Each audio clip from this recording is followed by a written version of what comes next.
March 2017. Morning fog rolls off Lake Michigan and presses itself against Chicago's Gold Coast like a secret refusing daylight. At 6:47 a.m., a bell rings at a brick Tudor on North Astor Street. A 79-year-old man shuffles to the door in slippers, thinking about coffee, not consequences. He doesn't know the knock he's about to hear traveled 56 winters to find him. 56 years earlier. August 1963. A 19-year-old named Margaret Ann Sullivan finished her shift at Illinois Bell and stepped into a city that felt familiar. By dawn, two boys turning over pine boughs near North Pond found a body placed with care that did not belong to grief. Her white silk scarf, pulled tight, told one story. Her shoes, neatly set beside her, told another. Nearby fibers that weren't hers, a partial men's dress shoe print, cigarette ends, and a dry cleaning receipt dated August 15th, 1963. Everything about the scene signaled control, not rage, a choreographed message from an organized offender. The investigation burned hot and went cold. Suspects rose and fell with alibis. Families aged, hope thinned, the file gathered dust that didn't forget. And the man who knew the truth learned to wave at neighbors, sponsor park benches, and speak softly about safety at community meetings. But the past taught itself a new language DNA. Letters no eye can read formed a name the city had whispered and missed. A stray coffee cup, a lab's certainty, a line of officers in unmarked cars rolling up before the sun. The same bell at 6:47.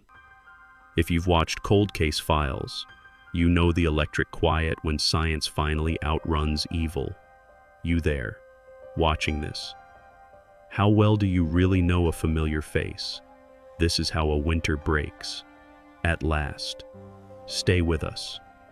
Over the next hour, the mask will slip, the trophy will surface, and a neighborhood legend will shatter. Like, subscribe, and don't look away. March 2017 recedes, and the lens returns to the city where the story learned to breathe. Chicago's near North Side. 1963 limestone facing blue water. Taverns with sawdust floors. Corner grocers who know your mother's name. Lake Michigan flashes through gaps. Church bells mark the hours.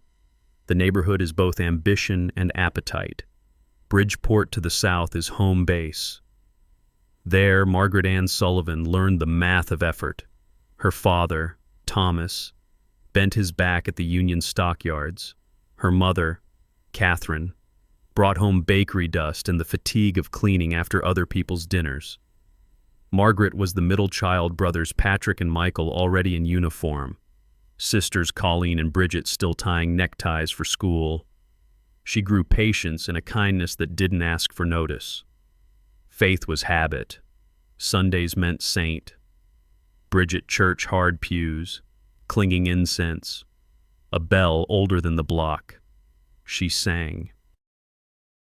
Weekdays, she was Operator Sullivan at Illinois Bell's switchboard headset snug, posture precise, tone courteous even when callers frayed. She arrived early and kept her station tidy enough. Money was a plan. Nursing school at St. Xavier had a column in her notebook tuition. Books, car fare, a line for church. She stored bills in envelopes and coins in a snapping purse. If weather cooperated, she walked to save the fare. If not, she took the Clark Street bus and offered her seat. Mercy Hospital knew her from volunteer hours, fold blankets, wipe carts, fetch bandages. Listen, her city was a loop she could trace. Morning from the two-bedroom on South Halsted, past bakeries and barbers, onto a bus that carried downtown's pulse. Off near Franklin, cross with purposeful calm. Then upstairs to a room where wires and voices braided the city's small dramas. Evenings. The loop reversed a counter where the server called everyone home, the ride home, and supper with family. Chicago in '63 felt like a platform between arrivals. Sandburg Village was rising. Mayor Richard J. Daley's order brightened park lamps and kept patrol cars on predictable circuits. The civil rights movement gathered in living rooms. Organized crime still watered business routes behind respectable signage. Lincoln Park, around North Pond, felt less manicured than brochures brushed by the path. Shadows between evergreens, water rimming stone. Nostalgia paints the era warm, but warmth can disguise angles. You tell yourself the past was safer because it's easier to believe doors were left unlocked by virtue and not by luck. Safety, then as now, was a story people maintained by watching closely. Where attention faltered, uncertainty came in on quiet shoes. Margaret paid attention. She ironed blouses, pinned a small silver crucifix at the collar, and wrote lists in tidy script. Lunch with Patricia. Stop by cleaners. Pay car fare. She slipped the page into a brown leather handbag ID, a few dollars, an address book, a seldom-used lipstick. Catherine teased that her middle daughter could organize a breeze, and Margaret laughed because laughter kept the ordinary bright. Colleagues noticed steadiness that bordered on stubborn. She calmed callers by refusing to mirror anger. When a grocer on Clark grew too familiar, she altered her route and filed the lesson under experience. She saved praise for others and energy for the future she could already name registered nurse. Reliable paycheck, help for the household, maybe a car by 22. The city's rhythm threaded her day's mid-afternoon horns, radios passing songs window to window. On Fridays, if a quarter lingered, she brought home sugar-dusted rolls. On Saturdays, Mercy Hospital reminded her why she was saving. She watched nurses diagram anatomy, learned where supplies lived, and felt certainty click into place. She would wear white, move with purpose, and keep people stitched to the world by steady hands.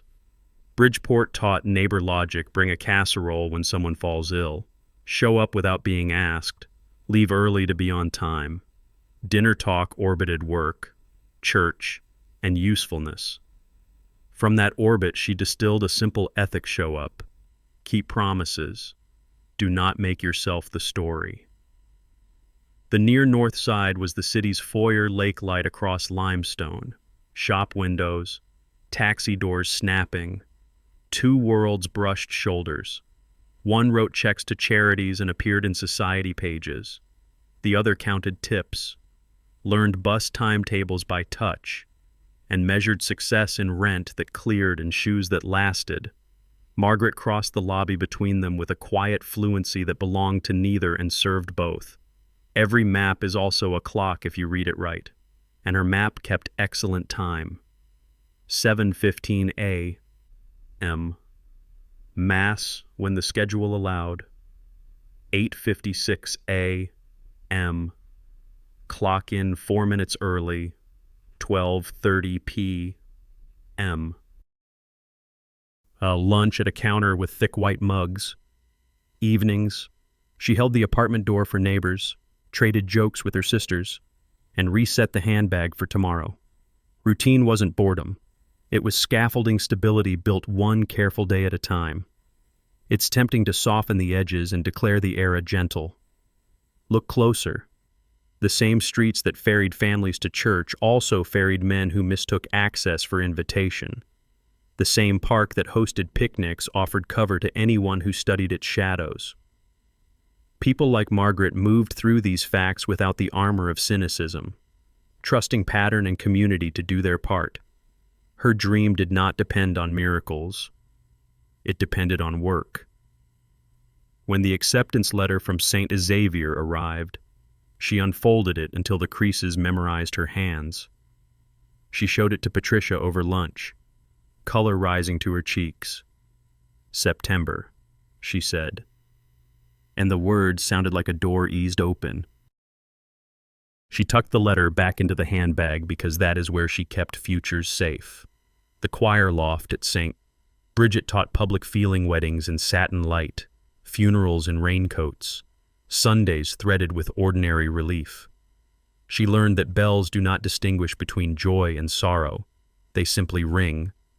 The same aisle can carry a bride and a casket and still be the same aisle tomorrow. All these strands, family, faith, work, a route walked until the cracks were memorized, wove into a pattern sturdy enough to trust. That is what makes a city feel like sanctuary, repetition acting like prayer. It is also why this story still stuns people 6 decades later. The pattern looked sound. The stitches held. Nothing in the weave announced a tear. She left the apartment that Saturday with the ordinary smile her sisters knew. Careful buttons and laces, the instinct to step aside on crowded sidewalks.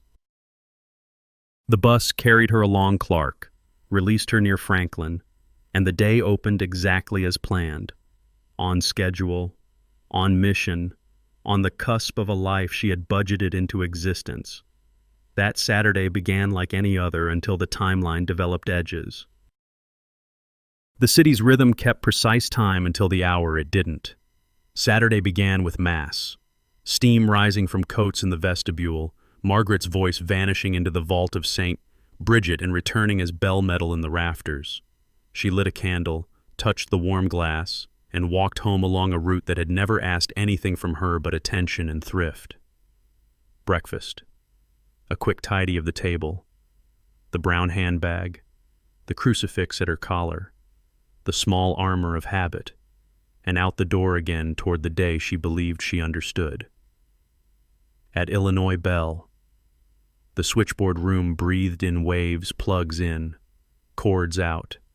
A soft rain of courtesy falling across the city.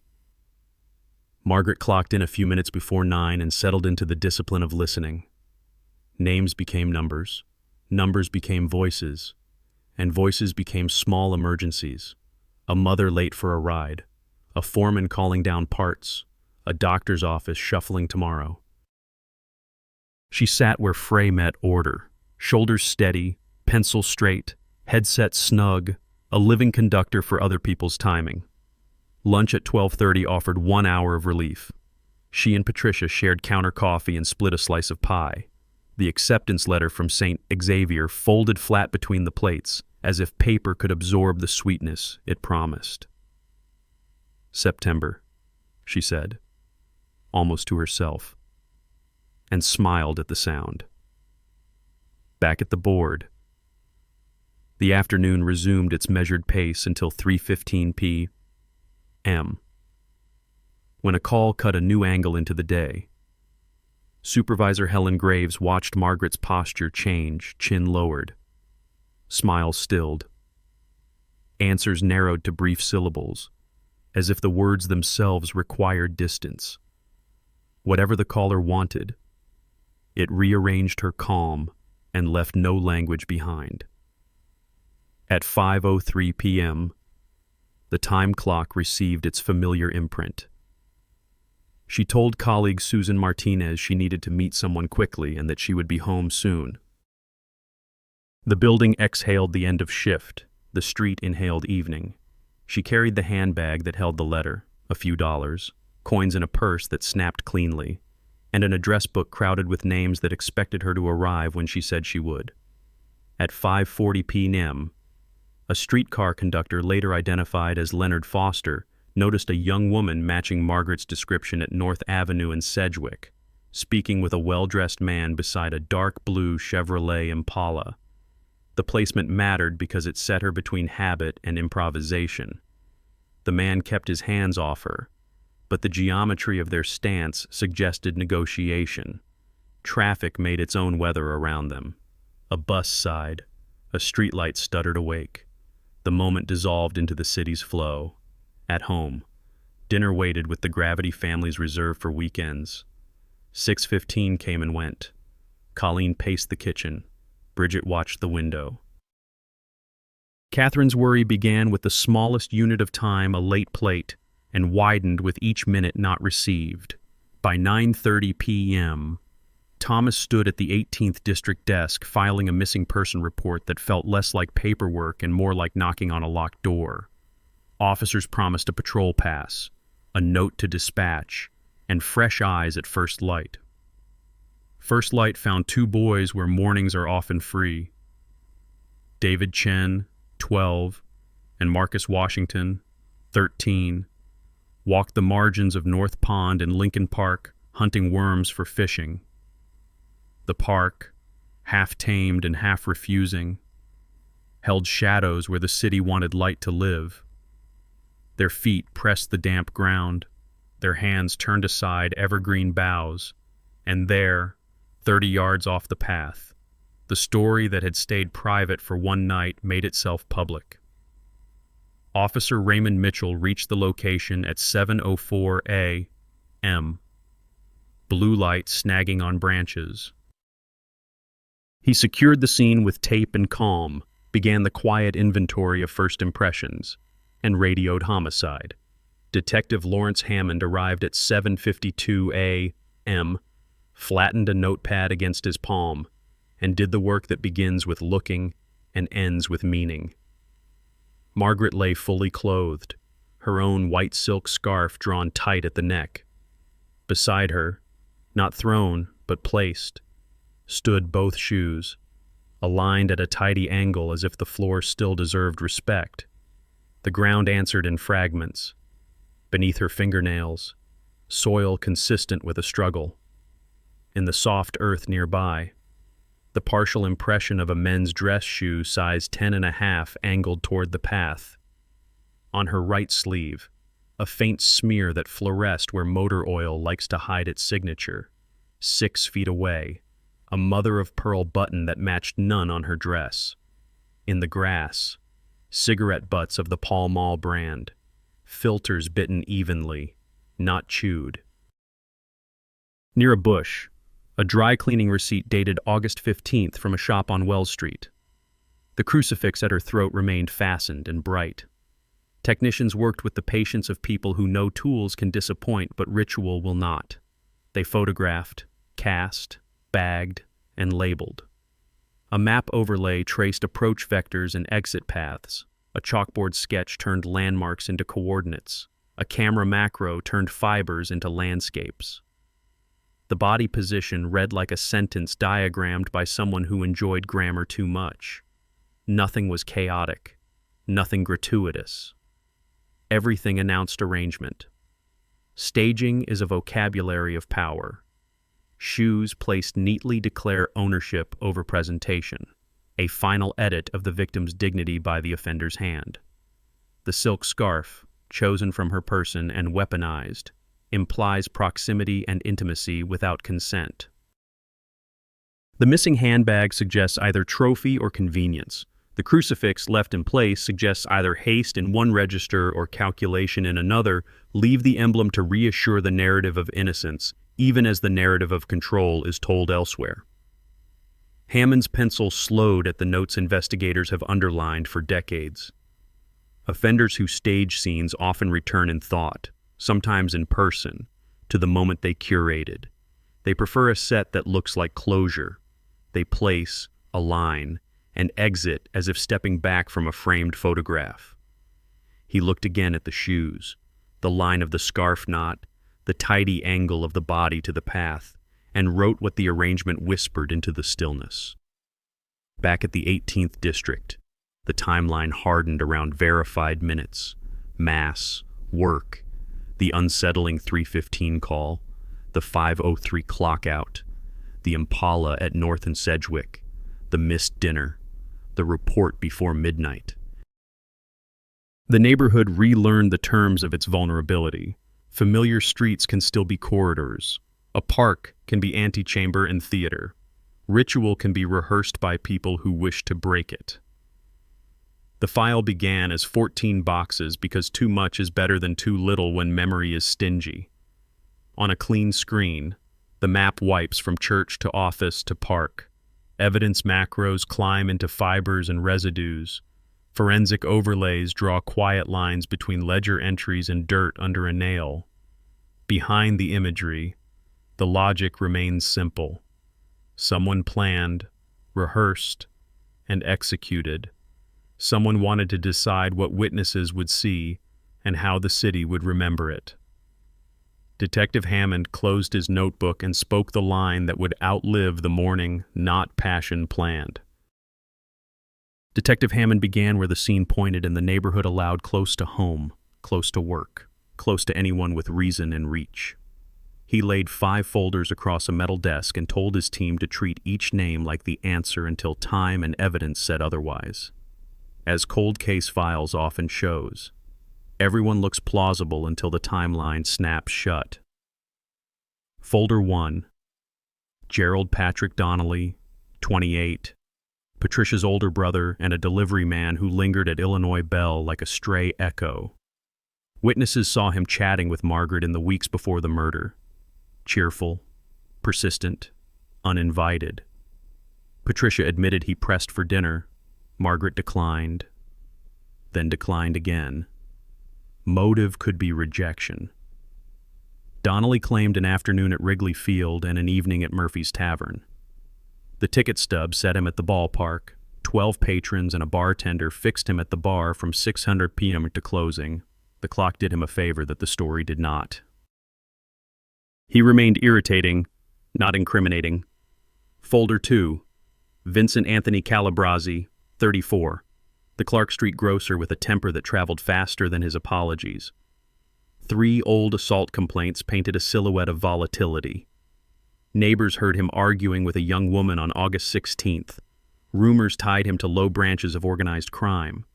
He swore he was counting cases in the stockroom until 11 on the 17th, a timeline his wife and brother-in-law echoed. Registers, delivery slips, and a driver's log agreed. Anger is not choreography. Inventory is alibi. His theory shrank under fluorescent light. Folder 3. Thomas Edward Barnett, 41. A Lane Tech teacher whose file held a quiet exit from a previous job after a complaint that never reached charge. An anonymous letter claimed he lingered in Lincoln Park on August evenings, a man alone in a bad mood. He and his wife reported a Saturday at home. Utility records and a repairman's invoice put him inside, radio on, kitchen light replaced at 7:20 p.m. He fit the aura of a suspect and none of the logistics. Folder 4, Franklin Morse, 23, the ex-boyfriend who had carried the breakup like an untreated sprain. He worked at a garage on Clybourne, which made the motor oil on Margaret's sleeve a suspicious echo. Classmates remembered his reluctance to let go.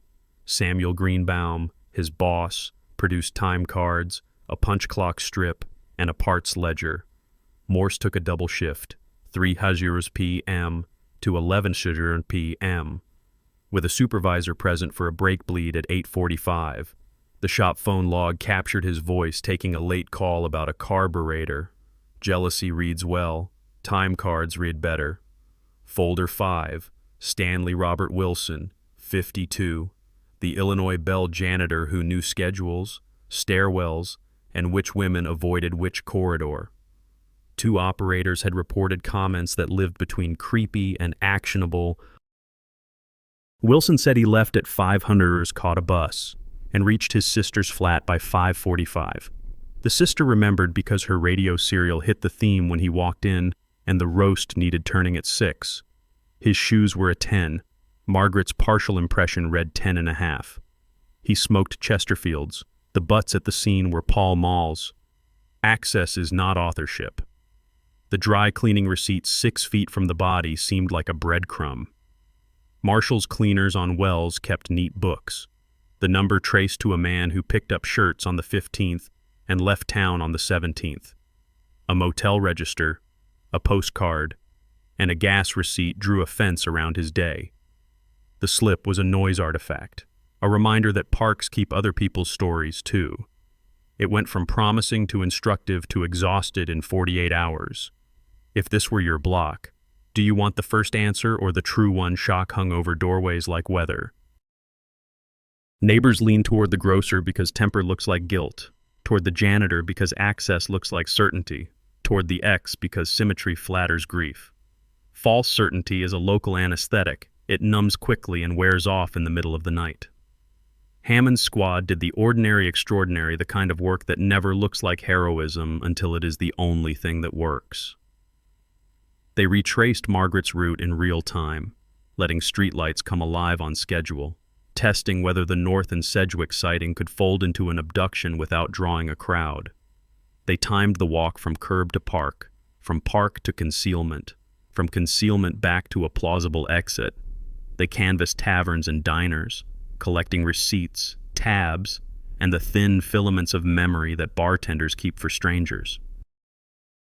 B-roll, had you been there to cut it, would show a Wrigley ticket in an envelope, time cards lined like fence pickets, a map peppered with pins, and a typewriter carriage snapping left as each avenue closed with a ding. Each elimination made the board cleaner and the city no safer. They pressed small facts until they either bled or held. The Pall Mall filters from the scene did not match Wilson's usual Chesterfields. Barnett wore rubber-soled Oxfords that printed wide, not the crisp edge of a dress shoe. Morse's coveralls showed no fresh tears. Donnelly's sedan tires carried no park grit. Individually, nothing exonerated. Together, they sketched absence where presence had been expected.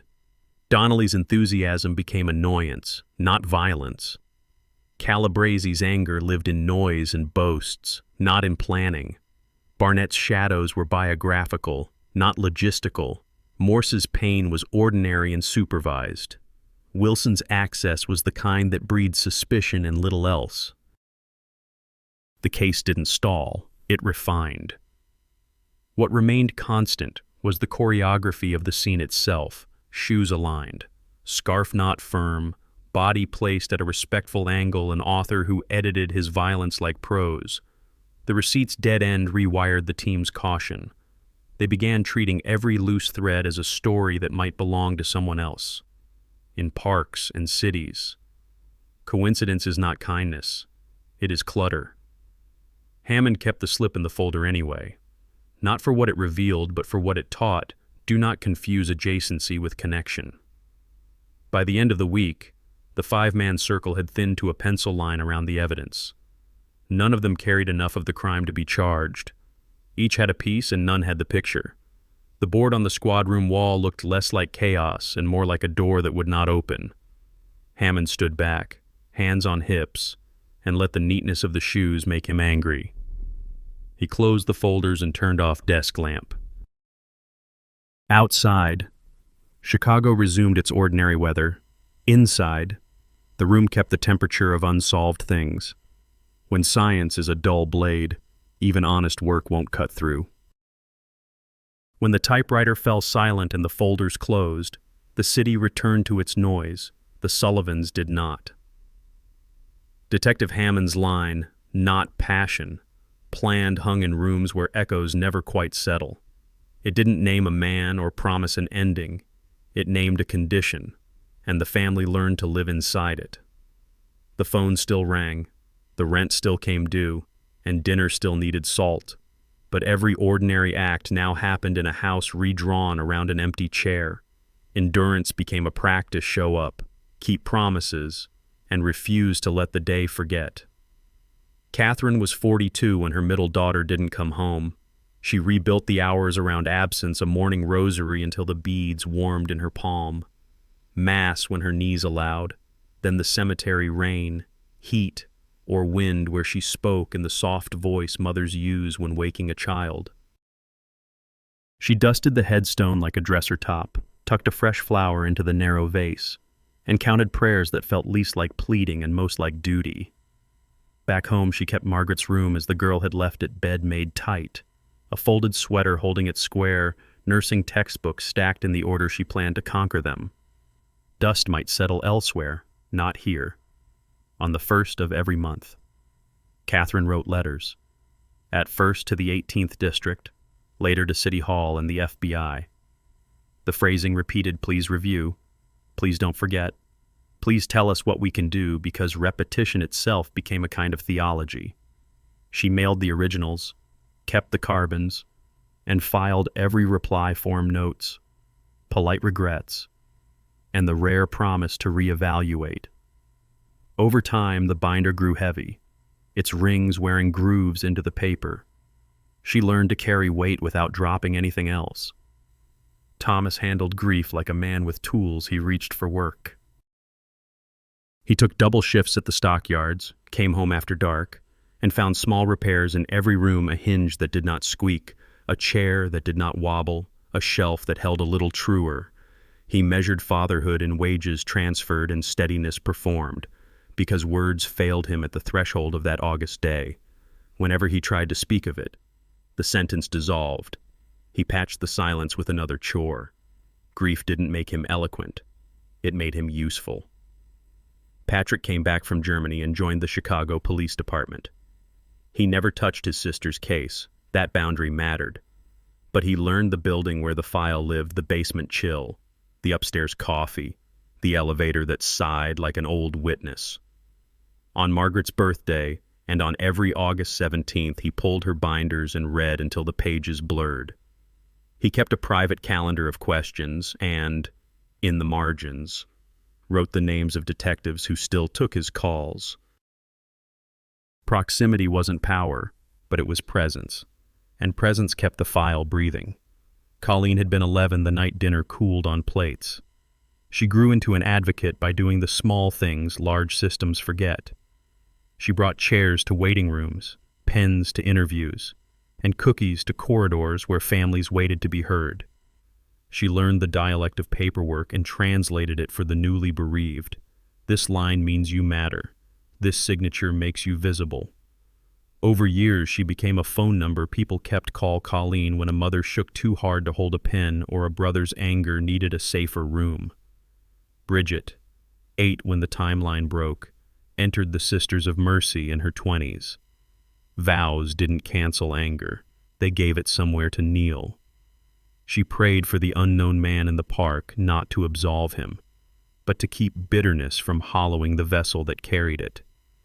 In hospital corridors, she lifted bed rails and spirits with the same motion. When young aides confessed their nursing dreams, she told them about a girl who stacked textbooks by size and date, and how love for the living can be a fierce memorial for the dead. Count your dinners since someone didn't come home. That is how long the Sullivans waited. They kept the calendar because staying human was a kind of refusal. Christmas cards went to detectives who returned calls. Rumors blew through like weather and were not allowed to set. The doorbell was kept working and the porch light changed on schedule, tiny votes for order in a story with none to spare.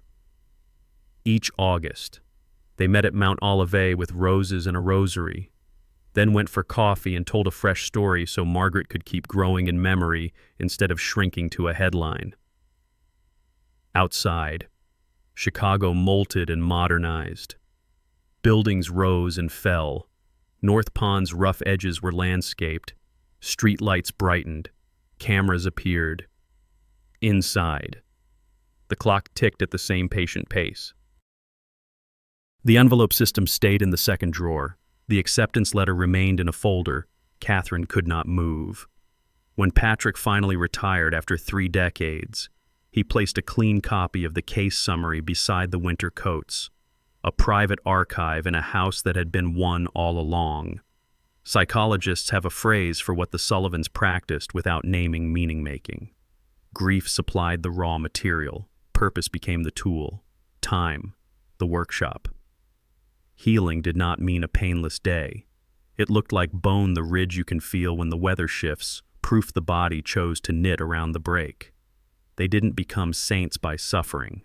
They became stubbornly ordinary, showing up, paying bills, laughing where laughter was honest, crying where it had privacy, and insisting the story keep its promise to finish. If time couldn't heal, maybe time could help once science learned new words. The Sullivans learned to turn waiting into routine. Investigators learned to turn routine into review. By the late 1970s, lab chiefs began opening old boxes not to mourn what was lost, but to measure what remained. Evidence envelopes, yellowing at the edges, still opened with a satisfying rip. Glassine packets sighed. Inside lay cardboard, starch, and the thinnest electricity of possibility. In 1978, the Sullivan file stepped into the light of better optics. Microscopy had matured polarized illumination, comparison scopes, and higher numerical apertures that revealed a fiber's twist and die like a fingerprint. Technicians revisited the dress, the scarf, and debris lifted from bark and soil. Under magnification, foreign fibers on the bodice separated from background. A tri-lobed cross-section suggested synthetic carpet. Soil scraped from beneath Margaret's fingernails carried quartz, clay, and a faint shimmer of hydrocarbons, nothing definitive, yet not noise either. Analysts logged the shoeprint photos again and measured edges with improved reticles. The new tools gave the scene a clearer grammar. They did not, however, provide a name. The 1978 memo ended with the most honest sentence a lab can write, retained for future analysis. The 1993 review arrived with the bravado of early PCR. Crime labs across the country were teaching old samples, new tricks, amplifying tiny fragments the way choirs turn whispers into hymns. Detectives requested reanalysis of every biological trace that might hold Cell's nail scrapings. A swab from the silk scarf's knot, and a faint smear on the right sleeve that fluoresced under an alternate light source. Scientists excised pinhead portions, added enzymes, cycled heat, and waited for rungs of bands to climb across gels. Some climbed, most faltered. Decades of fluctuating storage temperatures and the simple chemistry of time had sheared long strands into stuttering fragments. Partial ladders appeared, then collapsed into ambiguity. The report's language tightened insufficient for reliable profiling. The file did not move backward, but it did not move forward either. Hope, at that moment, became a ledger entry samples preserved, integrity uncertain. By 2008, the field had changed again. More sensitive STR kits, cleaner extraction chemistry, capillary electrophoresis, and validated mitochondrial assays meant the same tired swatches could be asked gentler questions. The Illinois State Police Forensic Science Center reopened the envelopes with gloved optimism. They focused on two sources that had kept their secret longest epithelial cells preserved beneath Margaret's fingernails and microtraces embedded in the dress where a hand likely gripped fabric. This time, alleles appeared like lights in fog. Not a full constellation, several loci were missing or too faint, but enough markers aligned to outline a partial autosomal profile. Mitochondrial sequencing added a maternal line signature, broad but useful when paired with other clues. The CODIS upload returned the verdict common to old crimes, no hit. Yet for the first time, the case possessed a coded description of the unknown numbers that could sit quietly in a database and wait for the world to catch up. On cold case files, evidence ages like film stock if you stored it right. Chicago had stored most of it well enough to keep the future interested. Chain of custody logs thickened. Temperature and humidity controls tightened. Duplicate aliquots were created to spare originals the abrasion of repeated testing. Photographs were digitized, notes transcribed, maps redrawn in coordinates software could read. The file was no longer only paper with memory, it was data with discipline and a plan. Psychology shifted with the science. Hope gained parameters edges that said, not now. Maybe later. For the Sullivans, that phrasing mattered. It replaced the cruelty of a binary with a livable tense pending. Detectives built habits around that tense. Each new validation study, each software update, each kit with higher sensitivity triggered the same ritual: pull the box, recheck the seals, and ask the question in the newest dialect, can it speak yet? For a while, the answer remained a polite no that felt less like failure and more like an appointment. There was comfort in the calendar: check again in 6 months, check again after the next kit clears, check again when the database grows by 1 million entries. Inside the lab, younger examiners who had grown up when DNA solved headlines learned reverence for patience.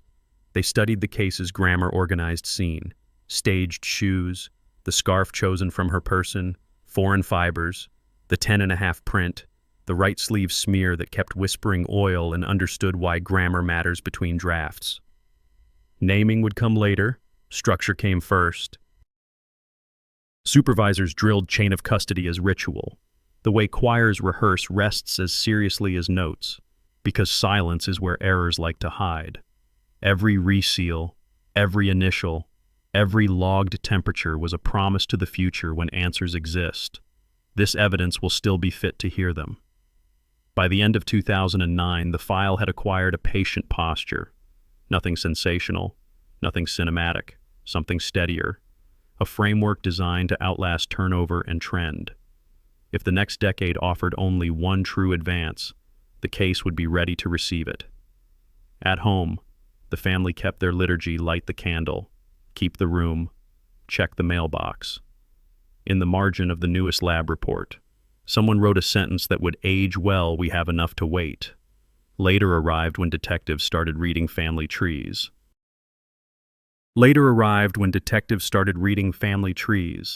The file's patient posture, neat seals, dated initials, evidence that still breathed, set the stage for a different kind of detective.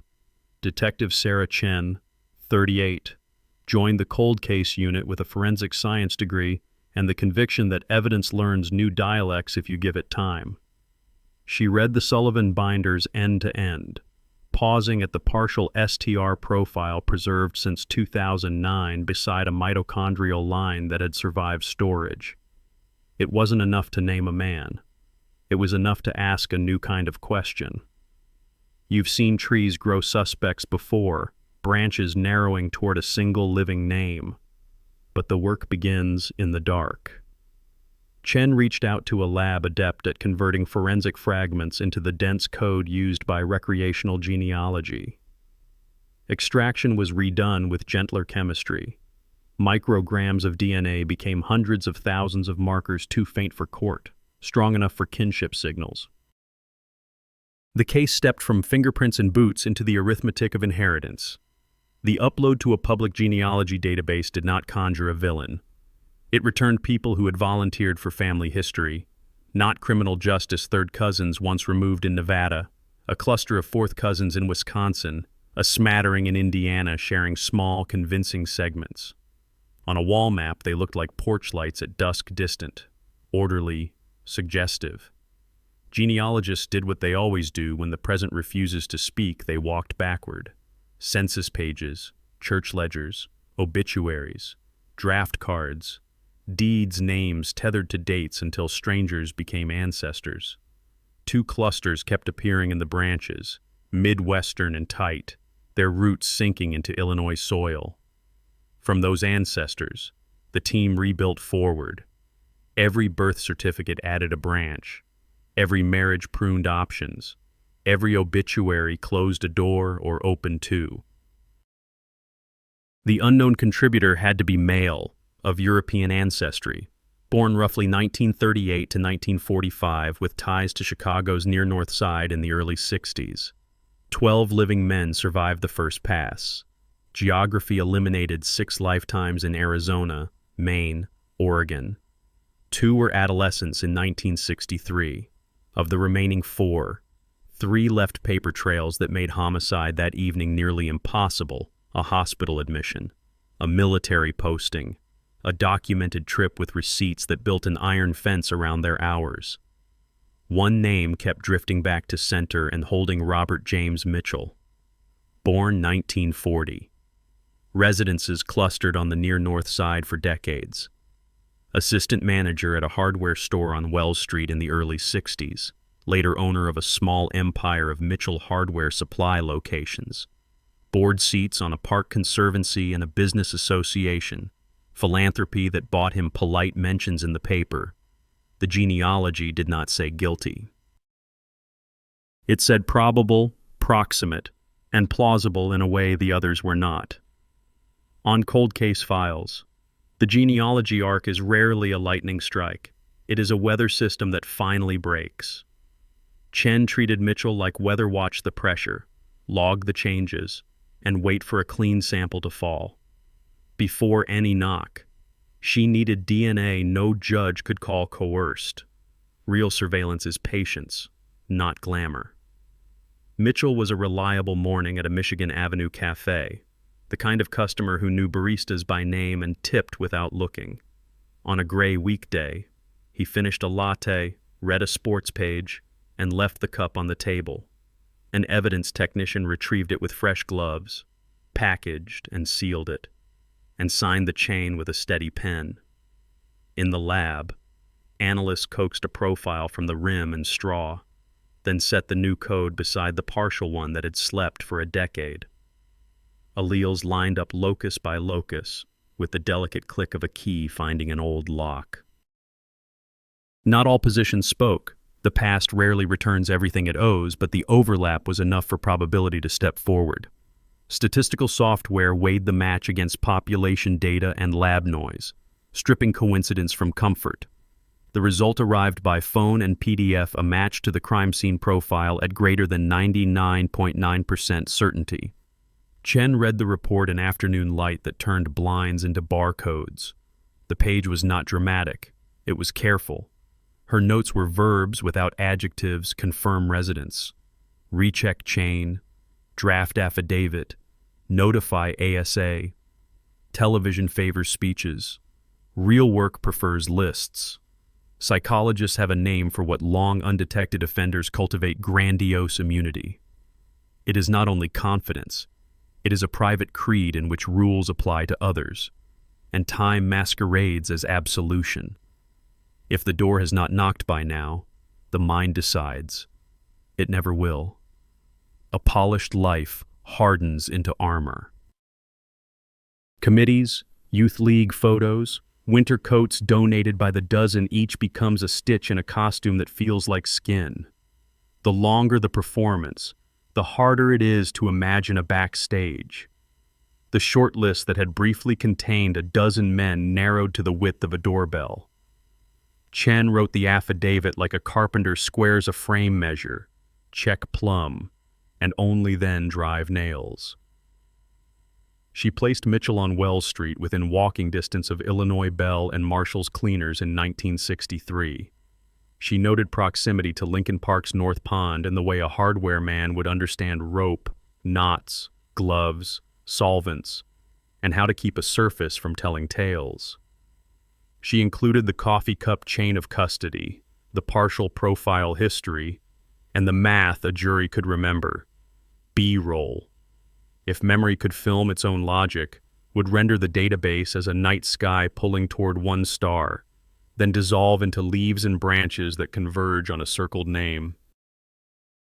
It would cut to a gloved hand lifting a coffee lid, to a sequencer humming like a refrigerator at midnight, to a heart monitor that climbs one beat at a time. Then it would set a camera at curb level before dawn, unmarked cars idling, radio chatter kept to a whisper, pale vapor from breath mixing with lake air. The heartbeat would become a doorbell. What the team carried up the Astor Street steps was not only a warrant, it was grammar learned over half a century: collect, preserve, revisit, compare, never rush the silence that protects truth, never let it calcify either.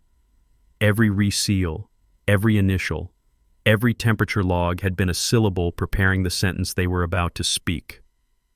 When the door opened, the man in the burgundy robe wore an expression that had never practiced surprise. The line he gave the detective sounded rehearsed because the life behind it had been one long rehearsal. Names are events. Robert James Mitchell arrived the way heavy weather does: predicted, charted, and still astonishing when it finally breaks over the block. The mask held for 56 years until someone asked it for ID. Mitchell closed the door behind the warrant team, and the scene shifted from lake fog to basement light. In photographs, he was the handshake at ribbon cuttings, the donor at silent auctions. But houses keep two biographies, the one on the mantle and the one in the drawers. Robert James Mitchell had written both: the public script loud with committees, the private script folded into steel. His ascent read like civic folklore. In the mid-60s, he bought a tired shop on Wells and renamed it Mitchell Hardware Supply. He could fix a hinge and, more valuable, fix a customer's doubt. He stocked the screws landlords ran out of at 8 p.m. and the faucets that made tenants forgive a week of noise. By the mid-70s, he opened a second store. By 1990, he ran 7 thin-margined but steady an empire small enough to love and large enough to be useful. Visibility was his instrument. He served on the Lincoln Park Conservancy, the Merchants Association, youth baseball, winter coat drives, and committees for better lighting along paths that once hid his crime. He gave enough to be printed. Neighborhoods adore a man who gives them reasons to feel proud of the place they already chose. He spoke in civic aphorisms. When the paper ran an anniversary piece on unsolved murders, he told a reporter the Sullivan case haunts the neighborhood, that we pray her family gets answers. At a vigil, he hugged Catherine with a face practiced in sympathy.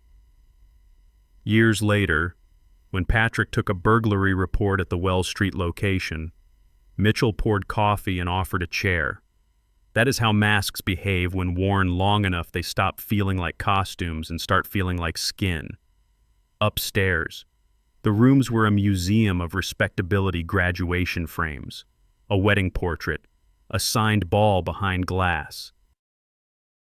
Downstairs, drawers and cabinets offered the counter-narrative clippings from 1963, 1978, 1993, and 2008. A funeral program with Margaret's photograph circled in red, neat annotations that translated public updates into private sustenance. Then the old toolbox with a false bottom, hinges gummy with time. Investigators lifted the panel and found a brown leather handbag waiting in the dust.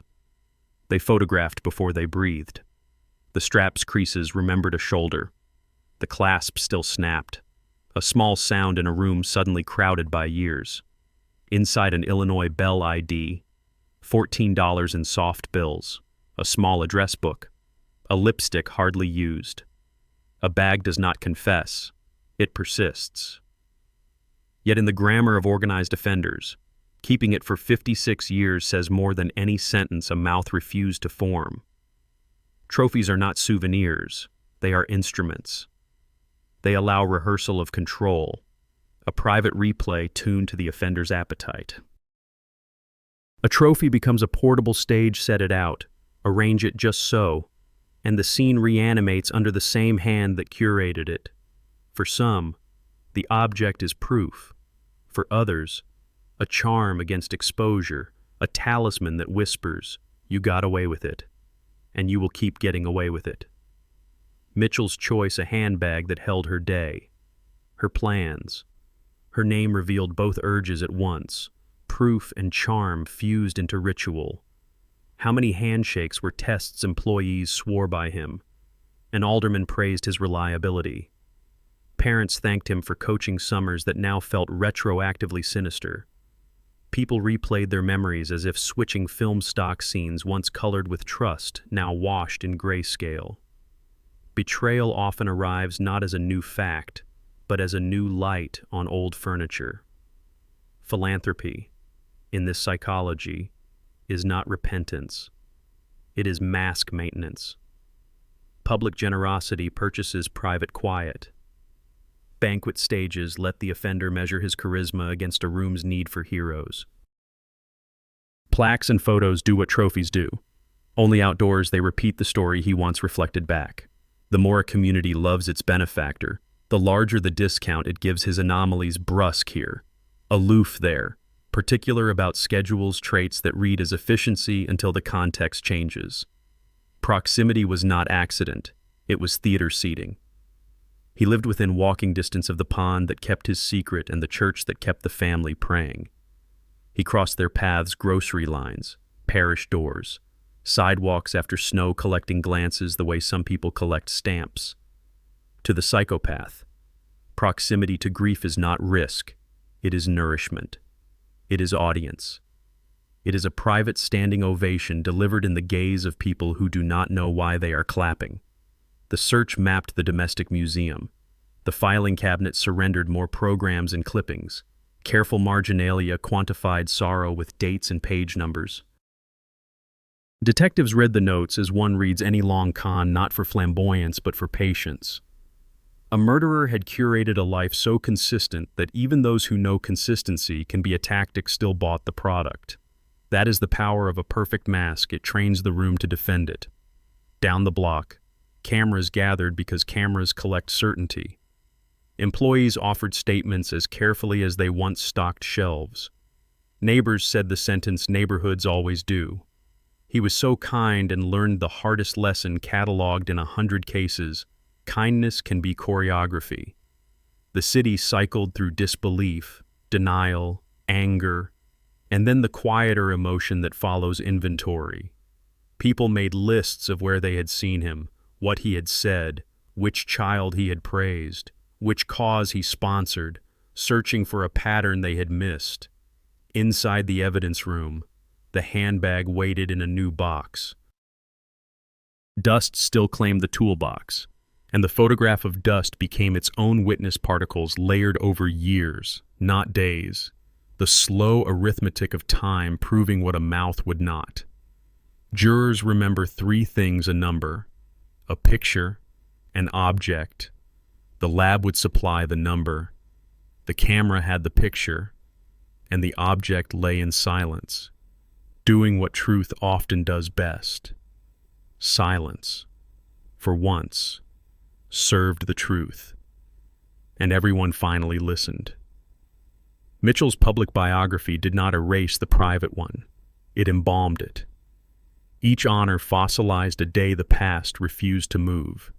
Each donation paid down suspicion without retiring the debt. He climbed precisely because the climb built him an alibi tall enough to cast a shadow over the pond. He had been everywhere that looked like goodness, and exactly where goodness would grant the longest leash. Denial cracked. Now the room had to get quiet. Denial cracked, and now the room had to get quiet. That quiet arrived before dawn with the soft idle of unmarked cars and the faint hiss of lake air on North Astor Street.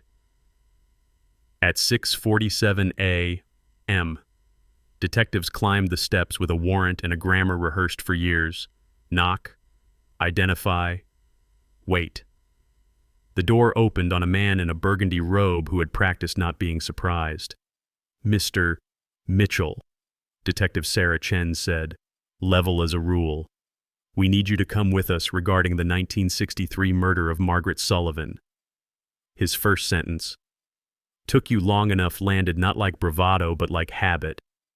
He turned, let his hands be taken, and watched his foyer fill with the present. Booking shrank the story to measurements in ink.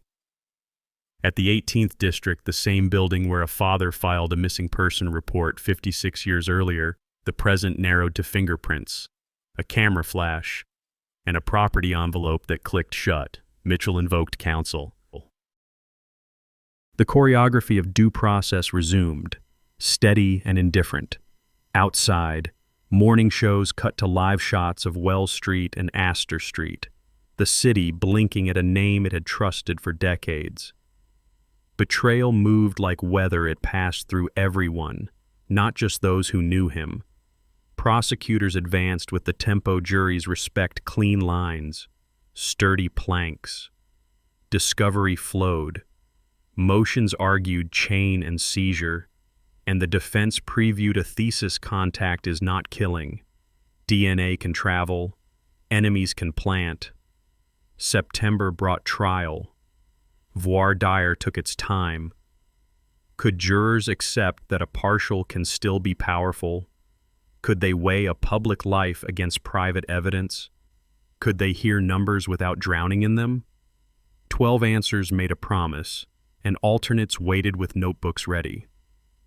The judge set terms the way good judges do. This is about exhibits and sworn words, not applause histories. Openings built the frame. The state promised 3 anchors a partial profile that waited a decade, a coffee cup obtained without coercion, and a handbag authenticated by dust older than many witnesses. The defense promised reasonable doubt living in allelic gaps, chain of custody seams, and the human habit of turning coincidence into plot. The state's first ladder was chain patrol to tape, tape to bag, bag to box. A crime scene tech walked the jury through photographs like a careful docent composition. Focus. What belongs? What intrudes? The neat pair of shoes. The silk scarf tightened from her own wardrobe. The angle of placement that read like authorship. Then science took the stand. A senior analyst explained alleles and loci without spectacle. Colored peaks marched across slides. Translation became probability. Probability became plain speech. The 2009 partial never named a man. It simply held the door. The coffee cup, properly packaged and signed, offered clean markers that overlapped what survived beneath the victim's nails and in her dress fibers.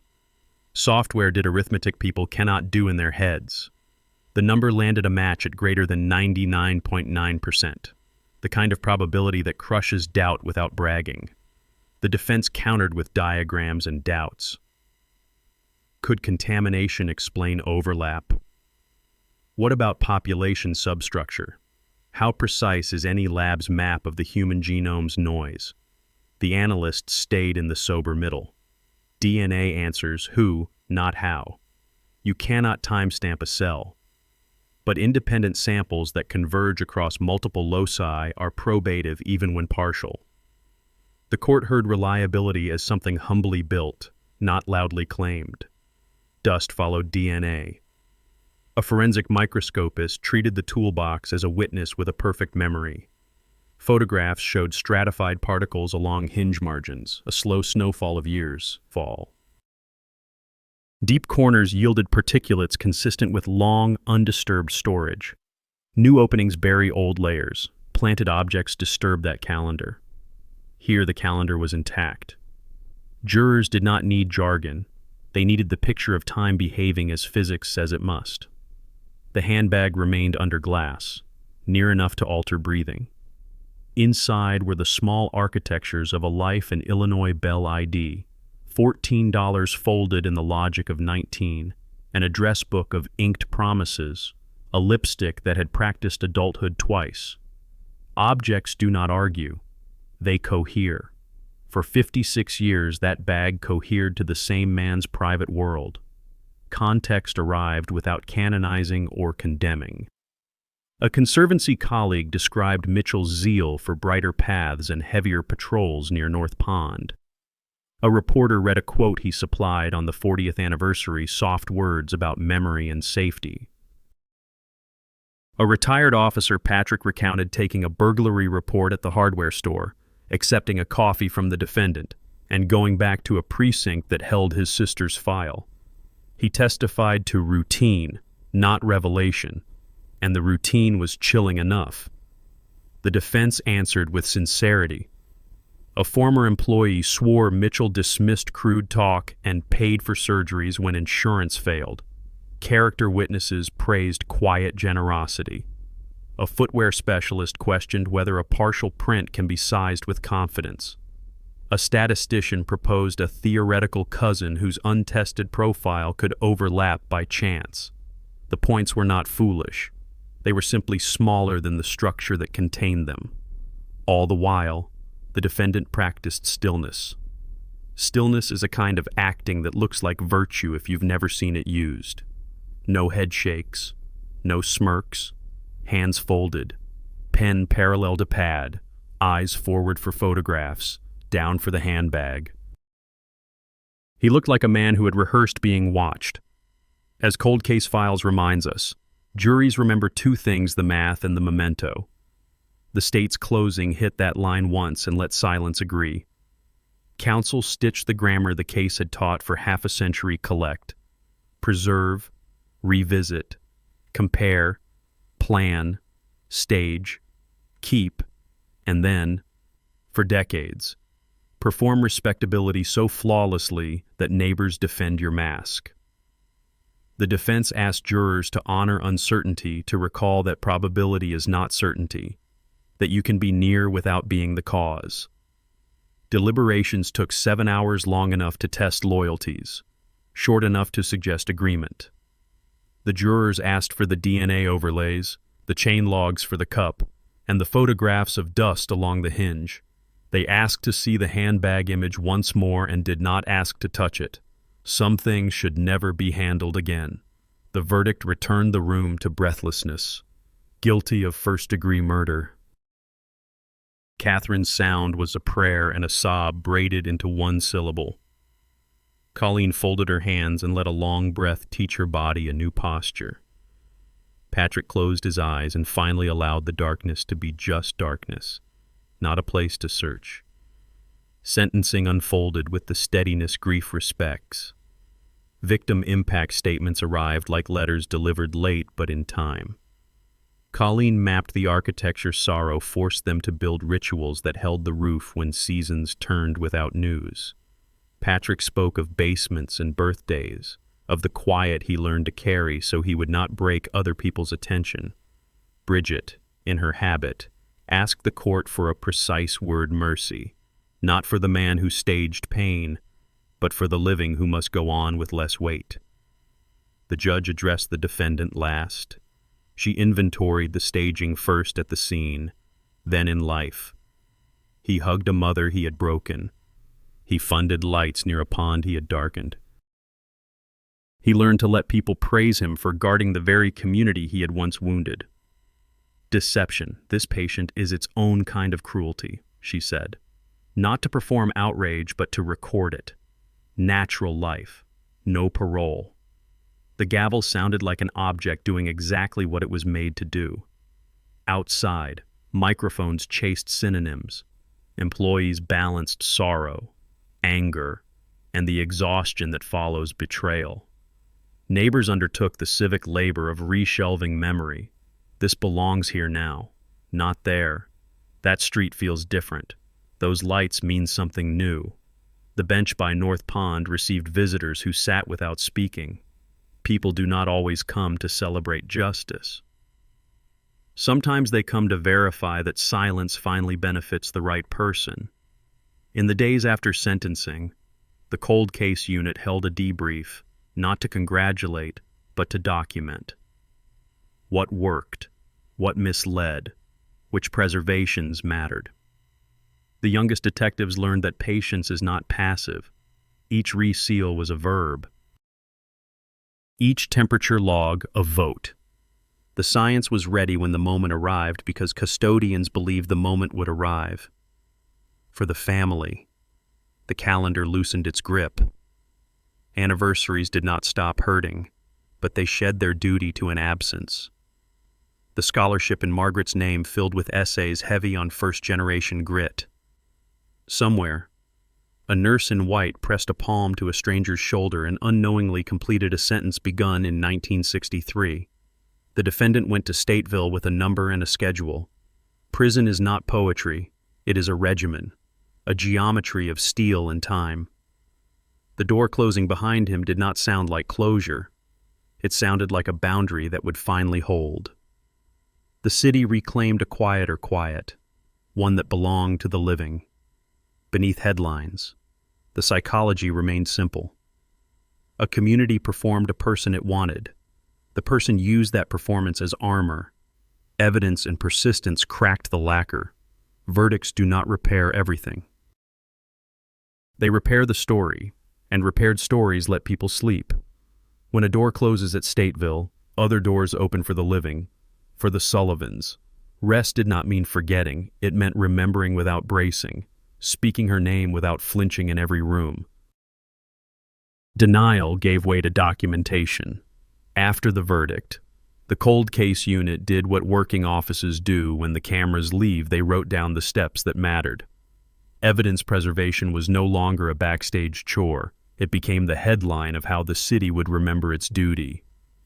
Budgets realigned. A pilot genealogy team became permanent. Then grew analysts cross-trained in chain of custody, detectives fluent in allele calls and confidence intervals, prosecutors who could translate math into plain speech. The expansion changed the temperature of rooms.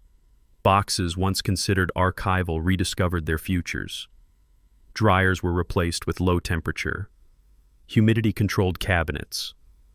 Adhesive seals gave way to tamper-evident tapes that left their own stubborn DNA of fiber and ink. Evidence reviews moved from when we have time to a calendar on the wall, quarterly audits, contamination drills, and surprise spot checks that treated procedure like muscle you train, not furniture you dust. Younger investigators learned to love paperwork because every signature was a runway for tomorrow. Policy followed practice. In 2021, Illinois passed what the papers nicknamed Margaret's Law, requiring agencies to review unsolved homicides at least every 5 years using the best available technology. To document those reviews so the next detective could start at mile 20 rather than mile 1, and to preserve biological evidence indefinitely under modern standards. The law did not promise miracles, it promised endurance. It insisted that work would not evaporate when staff turned over or priorities shifted. It put patience into statute. Grants followed policy. Interagency memoranda formalized how suburban departments share backlogged kits, how state labs loan software seats, and how genealogists document their reasoning. Quarterly trainings paired veteran detectives with lab analysts at one table, walking a file from envelope to exhibit so nobody mistook process for paperwork. The point was simple: make diligence visible, reproducible, and durable enough to survive turnover and time. Universities mirrored the shift. At St. Xavier, the nursing program launched a scholarship in Margaret's name that did more than write checks. It paired recipients with mentorships in trauma-informed care and rotations that kept the program's heart near the city's hardest hours. Essays stacked on committee tables carried familiar notes, first-generation hopes, cafeteria jobs. Bus schedules memorized the way Margaret once memorized hers. Those students crossed commencement stages in white shoes and walked onto night shifts where steadiness is a kind of mercy. Memory took shape in ordinary geography. Near North Pond, a modest bench waits under trees that learn to bear witness without becoming haunted. The plaque does not rehearse the horror, it rehearses the light. May her light shine in acts of kindness. People sit with coffee, with silence, with the kind of conversation that keeps neighborhoods threaded. The water makes small music against stone. Geese argue. Runners pass. Every so often, someone reaches out and touches the bronze, the way one checks a name on a door before entering. As the unit's caseload changed shape, so did its successes. Files that had waited the longest began to yield. A partial from 1972 spoke after a re-extraction. A trace from 1986 introduced a surname to a family that had been setting an extra place at Thanksgiving for 39 years. Detectives learned to expect humility from their craft. Some cases decided to speak, some remained stubborn. All deserved to be addressed by name and date rather than by the shorthand of despair. The habit of trying became culture. The community repaired itself in the ways communities always do, with rituals repeated until they feel like foundations. Businesses that had once displayed Mitchell's donations rehung those walls with acknowledgments to cold case work, to helplines, to the scholarship fund. Summer leagues kept playing. Coaches drew chalk lines across dust that now felt honest again. Churches preached without naming names. Truth is slow, but it is not idle. Neighborhood watches swapped rumor for instruction: how to preserve a tip, how to call without fear, how to read a park at dusk. On screen, a closing montage would choose restraint. Bench at dusk. Leaves fretted by wind. Lake water shouldering the edge of stone. A slow pan across a classroom where nursing students knot their laces.